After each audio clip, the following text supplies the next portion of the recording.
Hello everyone, peace of Christ to all. In this video, we will answer some Abdul. It's an old topic, but we have to talk about it from time to time. I received an email from sister, a Muslim, giving her answers, and he's telling her about your Bible is corrupted. Now, we heard this accusation hundreds of times, thousands of times.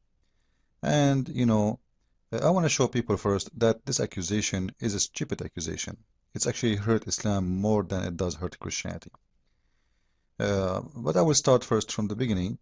I want to ask anyone, regardless if you are a Muslim or a Christian or a Hindu or Buddha, why anyone want to corrupt his book?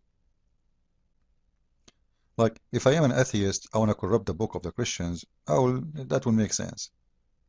But why a Christian, he will corrupt his book?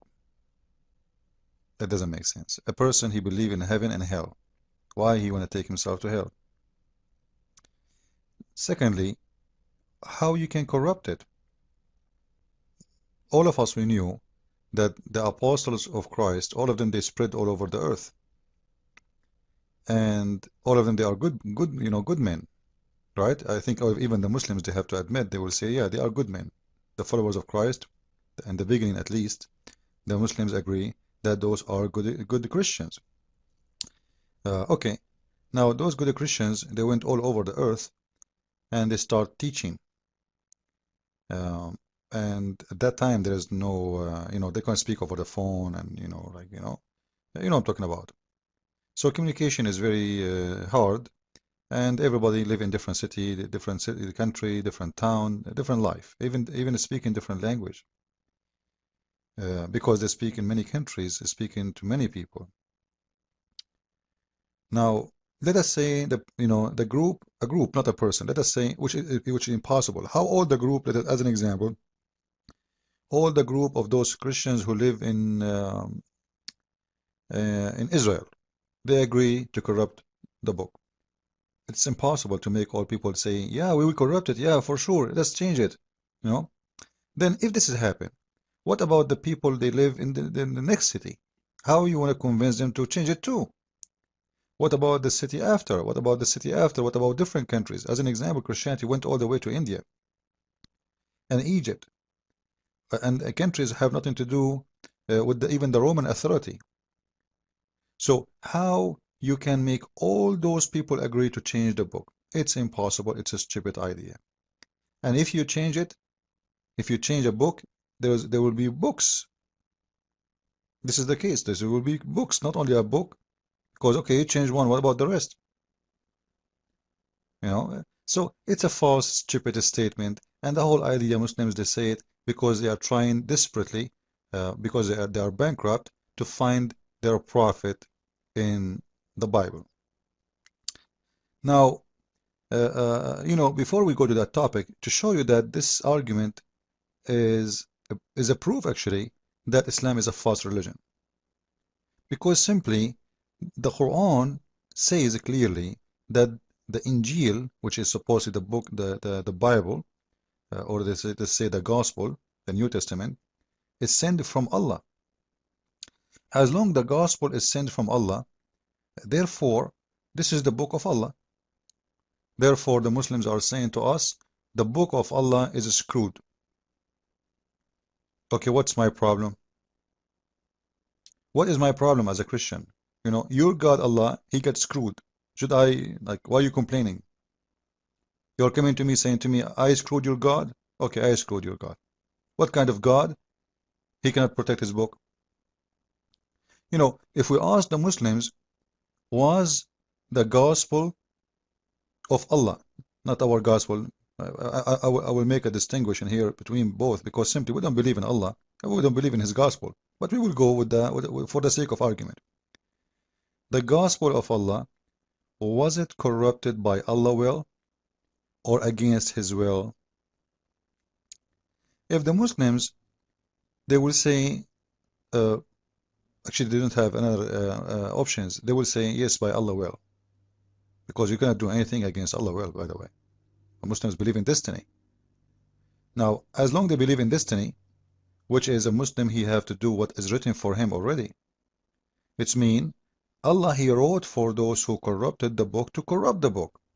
He is the one who decides for them. And to prove my point, I'm going to give a reference for what I'm saying. We will see in the screen a story about Adam and Moses. Adam and Moses, they have an argument, and this argument is the following. Let us read together from the Islamic websites. As you see with me in the screen, this is Sahih al-Bukhari, book number 60, hadith number 60. The hadith saying the following, that Allah Apostle said, who is the one who's talking? Please focus with me. It is not somebody else, it is Muhammad himself. Adam and Moses met. Now the story, it's for sure Muhammad fabricating a story, because how Adam met with Moses when they are both dead, which is a very stupid thing to say. But let us continue. And Moses said to Adam, okay, what Moses said to Adam? You are the one who made people miserable and turned out of paradise. So Moses is blaming Adam for turning out people of paradise, which is what? Which is mean Muslims believe in the original sin, and the one is teaching original sin in here is Muhammad himself. Because if Adam is not the reason for us to be out of heaven, because that's what the Christian says, original sin is simply saying that we are out of heaven because of Adam. Now Moses have the same understanding of the original sin. As you see, he is blaming Adam that because of you, we are out of heaven. That's great. Adam said to him, Adam, he did not refuse, by the way. He did not say, oh, it's not me. But look what he said. Adam said to him, which means to Moses, you are the one whom Allah selected for his message and whom he selected for himself. I want to make a line here underneath of this, so we can see what exactly in here meant by this. Allah selected you for himself, for his message and for himself.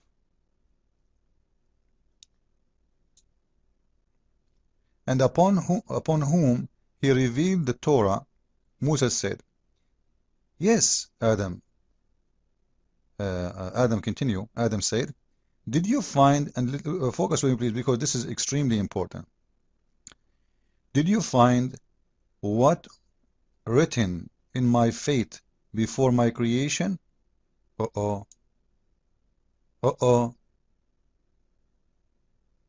Moses said yes. So Adam overcome Moses with his argument. And this is how we'll overcome the Abduls with their stupid argument. Because if it's written for Adam to do sin, it's mean Adam, he have nothing to do with it. It was a choice made by Allah. So he's saying to Moses, Moses, are you a fool? Like, isn't it, this is written in my fate? So what I have to do with it? Nothing. You were lucky that Allah, He selected you. Choose you. So it's not even your favor. You have nothing to do with it. He selected you. He chose you. This is how it's written. And the same for me. This is my fate.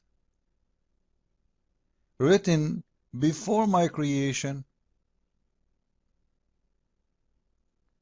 So it's written to Adam before his creation to disobey Allah. And that goes to everybody. This means anyone who disobey Allah, he is not doing it because he choose, because Allah He choose for him. Now, based on this, if the Christians corrupted their Bible, as the Muslim says, this is mean that this is due to the fate which Allah He decide for them.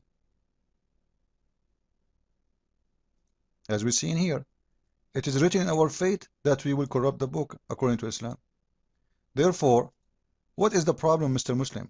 Why Muslims are so stupid and fool? Go and screw your God. Tell him what's wrong with you. Why you made those people corrupt their book? If it's all about fate, it's about destiny, it's not even before he was created. Actually, there's different hadith says 50,000 years. Before Allah, He created everything, He written everything in the book. 50,000 years. Therefore, how you can blame anyone for anything? You have one only to blame. It is the stupid God of the Abdul. Why this is drama for? Why Allah He decide? He's making a movie, your God. He did. Okay, now in this chapter we will make the book corrupted, and then we will send a new actor. His name is Muhammad. And Muhammad supposedly is the hero of the movie. And later we see that the hero of the movie, he died by poison, which is very funny, which means he's no hero. And we are going to protect his book, but actually all of us, we knew the Quran never protected. As an example, if we ask the Muslims, where is the chapter of Ar-Rajm? It's not there. I will show you some examples. But in here, focus with me in here, the idea of Islam is that everybody is doing what Allah He wanted him to do. So if the Muslims keep saying that the Bible was corrupted by the Christians, it was the fate which is made by Allah. Which means if your God Allah is the one who made that fate happen, it means it is Allah who did it, because He's the one who decides for others what to do. This is why I was saying we should ask always the question, did the Bible corrupted by His will or against His will? And I mean Allah. The Muslim, they will say by His will, because against His will, it's mean Allah too, He is not God. So by His will and by the fate. So what is the problem of anyone?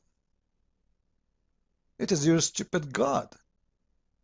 You know, he made the fate, and then you cry because of what your God did, and you claim it is us who did it, which is very stupid. So this is the second point. The first point, remember that the Christians, they have no reason to corrupt their book, and nobody will corrupt his book. If we ask Muslims now, how we can make the Muslims corrupt their book, it's impossible. It's impossible. There's no Muslim would agree with me or say, oh, okay, let us corrupt the book. They would not agree. So it's false. No one is a real believer, he will corrupt his book. And don't tell me all the Christians, all of them agree at that time. None of them is a good believer. All of them, they are garbage. This is a stupid thing to say. Now, we will go to other point. And just to show you that we are not making things up, that's 50,000 years before Allah supposedly created anything, He wrote in His book the destiny. This is the hadith in front of us in Sahih Muslim. This is the number, and this is the book 33. So Allah, 50,000 years before He created everything, He wrote everything in the book. And He made it, you know, He made the destiny for everyone, every individual in this earth, what he will do, what he will not do, what he will be. Actually, if you want to be Christian, if you want to be a Jew, if you want to be infidel, it is Allah who decides that. And we will show you that even from the Quran. If we read this hadith in Sahih Muslim, book number 33, hadith number 6390, this is an extremely dangerous one. And actually, this one alone is enough to prove that all the idea of believing Islam is a stupid idea, a big deal. Because simply, you know, let us analyze together what this thing is saying.